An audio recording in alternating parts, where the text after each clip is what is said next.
Sa bidyong ito ay tuturo ko kung paano magluto ng pinakbet sa simpleng pamamaraan. Meron tayo ditong pangunahing gulay, sitaw at kalabasa. At syempre hindi mawawala ang ating kamatis. Ayan. Meron din tayo ditong okra, ampalaya, at syempre konting karne. Wala akong available na sibuyas kaya igigisa ko lang ito sa bawang at siling mahaba. Kanya-kanya tayong pagluluto pero ipapakita ko kung paano naman yung simpleng pamamaraan ko.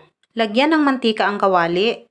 Una ay ilagay muna natin ang karne hanggang sa mag-yellow brown siya. At kapag ganito na ang kulay ng karne ay pwede na natin ilagay yung bawang. Halu-haluin lang natin hanggang sa maigisa ito. Isunod ang kamatis. Ayan.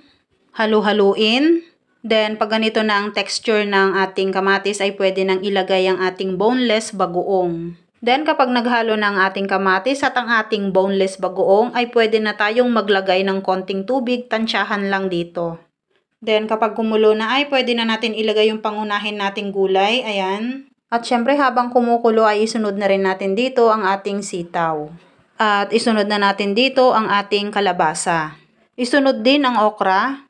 At syempre kasunod nito ay huwag natin kakalimutan ang ating ampalaya. At kapag medyo kumulo na siya ng bahagya ay pwede natin haluan ng tomato paste. Ayan kasi ang ginagawa ko para mas lalong manuot ang sarap nito.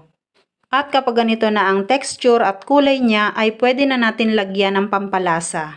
At depende pa rin sa inyo kung ano yung gusto nyong seasoning at pampalasa. Ayan, pwede na siyang hanguin at pwede na siyang ihain sa pamilya. Thank you for watching guys. Follow for more.